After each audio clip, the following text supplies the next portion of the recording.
Morning CSIR net 2022 exam preparation का next part है आज हम बात करेंगे रामचंद्रन प्लॉट और उनसे रिलेटेड क्वेश्चंस की। रामचंद्रन जी भारत के कुछ गिने चुने महान साइंटिस्टों में से एक रहे हैं और इन्होंने रामचंद्रन प्लॉट दिया था जो कि प्रोटीन फोल्डिंग के बारे में था।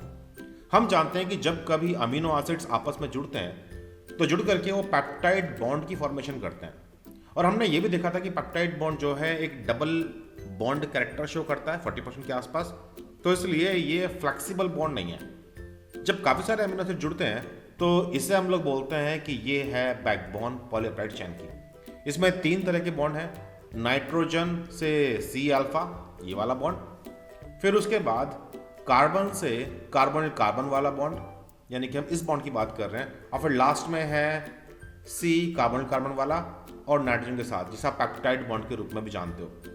फिर यही सेम बॉन्ड बार बार रिपीट होते हैं। इनमें से पहले वाले बॉन्ड को हम लोग फाई बोलते हैं, दूसरे वाले बॉन्ड को हम लोग साई बोलते हैं, तीसरे को हम लोग ओमेगा भी कहते हैं, लेकिन प्यार से हम इसे पेप्टाइड बॉन्ड ही कहना चाहते हैं। तो जब हम पेप्टाइड को देखते हैं तो पेप्टाइड की बैकबोन में यही 3 बॉन्ड बार घूम के आते हैं। कल ये पेप्टाइड जो कि N terminus to C terminus है कैसे फोल्ड होगी, ये इस बात पर डिपेंड होगा कि ये जो बॉन्ड्स हैं फाई साई और ओमेगा ये कितना अलाउ करते हैं फोल्डिंग को। लेकिन जब हम लोग बारीकी से इन बातों को देखते हैं और इस बात का भी ध्यान रखते हैं कि पेप्टाइड बॉन्ड में तो भाई पार्शियल डबल बॉन्ड कैरेक्टर है, तो फ्लेक्सिबिलिटी का मामला पेप्टाइड बॉन्ड के हाथ से निकल जाता है। केवल फाई और साई ये वो बॉन्ड हैं जो रोटेट करना पसंद करते हैं। कितना बॉन्ड रोटेट करेंगे ये इस बात पर डिपेंड करता है कि अमीनो एसिड जो जुड़े हुए हैं अगल बगल में इनके आर ग्रुप कितने बल्कि हैं। अगर ग्रुप काफ़ी बल्कि होंगे तो भाई फिर वो एक दूसरे से लड़ेंगे भी ना, स्टोरिक क्लैश होगा। तो स्टोरिक हिंड्रेंस से बचने के लिए केवल कुछ पर्टिकुलर डिग्रीज ही ये बॉन्ड घूम सकते हैं। अब कितना डिग्री घूमेंगे ये तो पूरे पेप्टाइड के ऊपर डिपेंड करेगा कि कितने बल्कि या फिर कितने छोटे आर ग्रुप्स अवेलेबल हैं। रामचंद्रन साहब ने यही बात हमें समझाई थी। उन्होंने यही बताया कि फाई और साई बॉन्ड्स को अगर हम घुमा करके दिखाएं तो कितनी बार ऐसा होगा कि स्टोरिक क्लैश हो जाएंगे और स्ट्रक्चर पॉसिबल नहीं होगा, और कितनी बार ऐसा होगा कि स्टोरिक क्लैश नहीं होंगे पेप्टाइड के अंदर और स्ट्रक्चर बन जाएगा। इसके लिए उन्होंने पॉलीएलानिन अमीनो एसिड का एजम्पशन किया था कि ये पेप्टाइड है और ये एल फॉर्म वाले अमीनो एसिड का जिक्र किया था। हालांकि उस काम को करने के लिए उन्हें काफ़ी टाइम लगा, बहुत सारे डायग्राम्स बनाए, लेकिन अल्टीमेटली उस डायग्राम को रिप्रेजेंट किया उन्होंने एक सिंपल से प्लॉट के द्वारा, जिसमें उन्होंने बताया कि अगर मैं साई और फाई की वैल्यूज़ को कोरिलेट करूं तो केवल कुछ एक वैल्यूज़ ऐसी हैं जिन वैल्यूज़ पर स्ट्रक्चर पॉसिबल है। जैसे कि जितना भी ये शेडेड पार्ट है ब्लू, इसमें कोई भी आप वैल्यू ले लीजिए, साई की वैल्यू क्या है और फाई की वैल्यू क्या है, ये वो वैल्यूज़ हैं जो परमिसिबल हैं। यानी कि पॉलीएलानिन की पेप्टाइड को अगर आप इन एंगल से फाई और साई को मोड़ोगे तो कोई स्ट्रक्चर बनेगा बिना स्टोरिक हिंड्रेंस के। जब उन्होंने इन स्ट्रक्चर्स को बनाया तो उन्होंने ये भी पाया कि स्ट्रक्चर्स को हम लोग डिफाइन कर सकते हैं। जैसे कि उन्होंने पाया कि अगर पॉलीएलानिन के अंदर सभी के सभी फाई -57 डिग्री घुमा दिए जाए और सभी साई -47, तो भाई जो स्ट्रक्चर बन के आएगा वो होगा अल्फा हेलिक्स। और आपको याद होगा इसमें होते हैं 3.6 रेसिड्यूज पर टन। तो ऐसे ही बहुत सारे और स्ट्रक्चर्स के लिए उन्होंने ये वैल्यूज दी, चाहे फिर वो बीटा शीट की बात हो, चाहे कोलेजन ट्रिपल हेलिक्स की, बीटा ट्रांस की। अब भाई मुड़ने की बात केवल पेप्टाइड की थोड़ी है, मुड़ तो हम भी सकते हैं ना। जब हम लोग योगा करते हैं तो हम कई तरीके से अपनी बॉडी को ट्विस्ट करते हैं, लेकिन ये भी तो जरूरी नहीं है कि हर तरह के ट्विस्ट हम लोग कर सकें। तो जब हम लोग रामचंद्रन प्लॉट देखते हैं तो रामचंद्रन प्लॉट के अंदर यही तो कहानी है। रामचंद्रन प्लॉट में जो शेडेड पार्ट है, ये शेडेड पार्ट वो हैं जिनमें पढ़ने वाली फाई और साई की वैल्यूज मतलब स्ट्रक्चर बन जाएगा। जो खाली एरिया है वाइट एरिया, ये वो एरिया है जिसमें पढ़ने वाली फाई और साई की वैल्यूज अगर आप मोड़ना चाहेंगे इस्तेमाल करके पेप्टाइड को, तो भाई पेप्टाइड में कहीं ना कहीं स्टोरिक क्लैश आएगा और पेप्टाइड फोल्ड नहीं हो पाएगी। तो कुल मिलाकर के जो भी स्ट्रक्चर्स हमें आज समझ में आते हैं उन्हें हम लोग रामचंद्रन डायग्राम में ऐसे ही प्लॉट करते हैं। जैसे कि एंटी पैरेलल शीट की वैल्यू यहाँ मिलती हैं, पैरेलल बीटा शीट्स की वैल्यू यहाँ, कोलेजन इस जगह पर, अल्फा हेलिक्स यहाँ और अल्फा एल यहाँ पर। अगर मैं ग्लाइसिन की बात करूँ, पॉलीएलानिन की जगह पर ग्लाइसिन, जहाँ पॉलीएलानिन में एलानिन के पास एक मिथाइल ग्रुप था जो कि आर ग्रुप था, तो ये तो काफ़ी छोटा ग्रुप है, लेकिन ग्लाइसिन में तो और भी छोटा है ना, केवल हाइड्रोजन। तो हम पाते हैं कि ग्लाइसिन के केस में परमिसिबल वैल्यूज बहुत ज़्यादा हैं। और अगर इसी बात को हम आगे बढ़ाएं तो हम यही पाते हैं कि जब प्रोलीन का अगर हम लोग बनाएंगे पेप्टाइड तो वहाँ ये परमिसिबल वैल्यूज बहुत कम है। और एक इंपॉर्टेंट बात ये भी थी ना कि हमने जो भी ये स्ट्रक्चर्स बनाए ये एल अमीनो एसिड के लिए थे। प्रकृति में ट्रांसलेशन में एल अल्फा अमीनो एसिड का इस्तेमाल होता है, लेकिन अगर अमीनो एसिड डी हो तो बिल्कुल पॉसिबल है, तब भी फोल्डिंग पॉसिबल है। लेकिन फर्क सिर्फ इतना है कि सारे क्वाड्रेट्स डायगोनली अपोजिट जगह पर आ जाएंगे।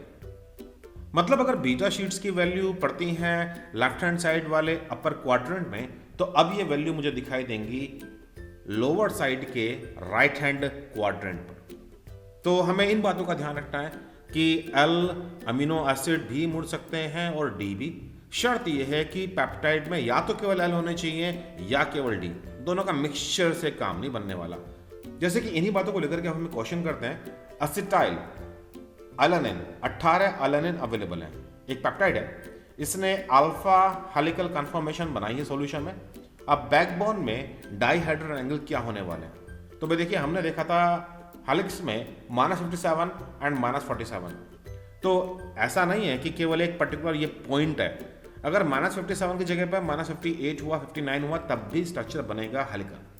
तो इसके आसपास का आंसर नंबर 1 -60 और -30। सिमिलरली अगर मैं इस क्वेश्चन की बात करूं, the following are 4 statement on the peptide protein conformation. पहला स्टेटमेंट है, glycine has the largest area of conformations allowed space in the Ramachandran plot of phi and psi. हमने अभी देखा भी था कि जब हम पॉलीग्लाइसिन लेते हैं तो रामचंद्रन प्लॉट बड़ा हरा भरा है, यानी कि ज्यादातर जगह पर पढ़ने वाली वैल्यूज आर अलाउड। दूसरा स्टेटमेंट है, a 20 residue peptide that is acetylated at the N terminus and amidated at the C terminus has phi is equal to -60 plus -5, psi is equal to -30 plus -5 for all the residue. It can be concluded that the conformation for the peptide is helix strand. अब देखिए साहब, यहाँ एक problem है। यहाँ हमने 3 अलग अलग तरह के फोल्ड्स की बात कर दी स्ट्रक्चर्स की।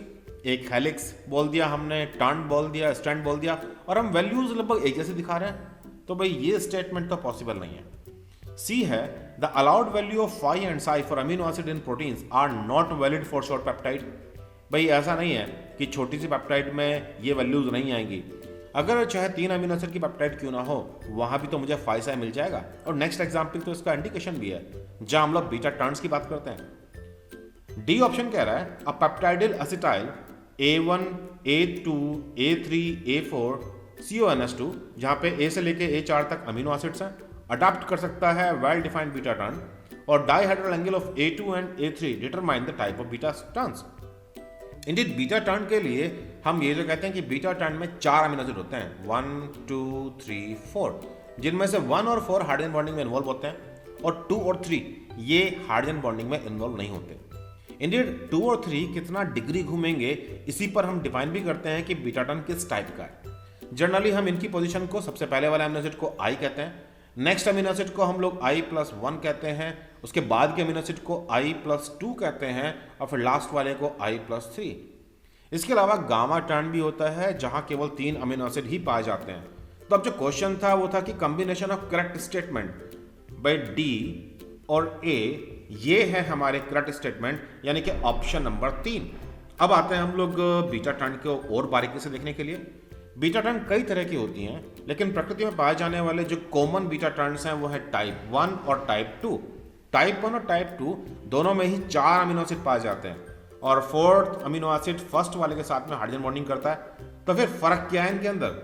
बट डिफरेंस है 2nd एंड 3rd पोजीशन पर अमीनो एसिड में।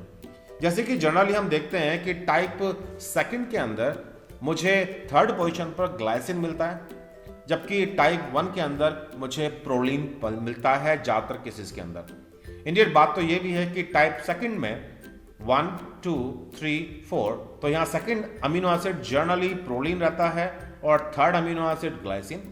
और ये है बात टाइप 2 की। और अगर मैं बात करूँ टाइप 1 की, तो यहाँ पर 1, 2, 3, 4 पोजीशन में से आमतौर पर 2nd पोजीशन पर प्रोलीन पाया जाता है। जो ये थर्ड एंड सेकंड पोजीशन है, क्योंकि यहाँ मुड़ना है तो आप जानते हो भाई प्रोलिन तो ऑलरेडी मुड़ा हुआ है और ग्लाइसिन बड़े आराम से मुड़ सकता है, इसीलिए इन पोजीशन पर ग्लाइसिन एंड प्रोलिन के मिलने के चांसेस ज़्यादा होते हैं। जैसे कि अगर मैं बात करूं टाइप सेकंड में, तो थर्ड पोजीशन पर 75% केसेस के अंदर मुझे ग्लाइसिन देखने को मिल जाता है। ये थी कहानी बीटा स्ट्रैंड की। बीटा स्ट्रैंड में जो अमीनो एसिड नंबर 2 और अमीनो एसिड नंबर 3 कितना मुड़ रहे हैं, इनके एंगल डिफाइन करते हैं कि ये कौन से टाइप का होने वाला है। अब आते हैं क्वेश्चन नंबर 28 पर।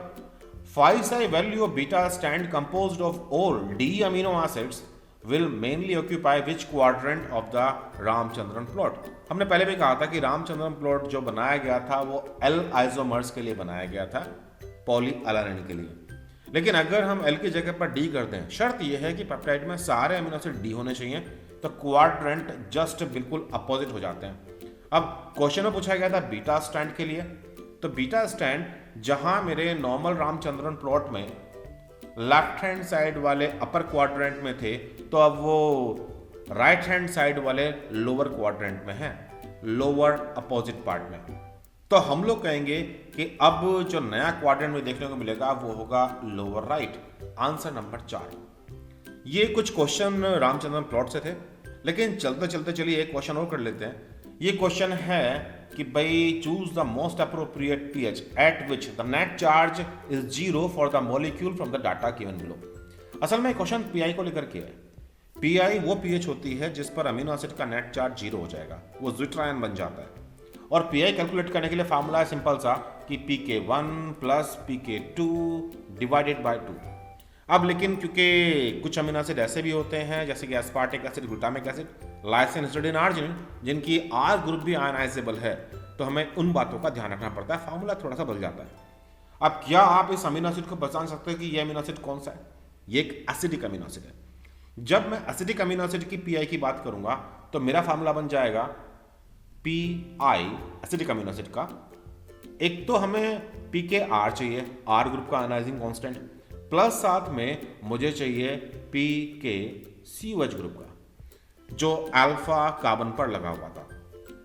अब यहां pKa1 दे रखा है 2.02, और इस डायग्राम में क्या फर्क है? तो आप पाएंगे कि CO नेगेटिव और COH ये है डिफरेंस, यानी कि जो ये pK की वैल्यू दे रखी है ये असल में अल्फा COH का आयनाइजिंग कांस्टेंट है। तो मुझे एक तो ये पिक करना है 2.02, और आर ग्रुप तो ये वाला है। तो किस डायग्राम में यहां वेरिएबिलिटी दिखाई दे रही है? तो देखिएगा इन दोनों में, एक में COH है और एक में CO नेगेटिव, तो ये है pKr की वैल्यू। तो अगर 2.02 प्लस 3.80 डिवाइडेड बाय 2 कर दूं तो आपका आंसर निकल करके आ जाएगा 2.91, जो कि करेक्ट आंसर है। आई होप कि इन कुछ क्वेश्चन से आपकी जानकारी थोड़ी सी और बड़ी होगी। iFly के साथ आप भी जुड़ सकते हैं CSIR मॉक एग्जाम सीरीज के लिए और क्रैश कोर्सेज के लिए। iFly को ज्वाइन करने के लिए आप मुझे व्हाट्सएप कर सकते हैं 9013902981। चलिए फिर पढ़ते रहिए, एग्जाम की तैयारी करिए और स्वस्थ रहिए। Bye bye.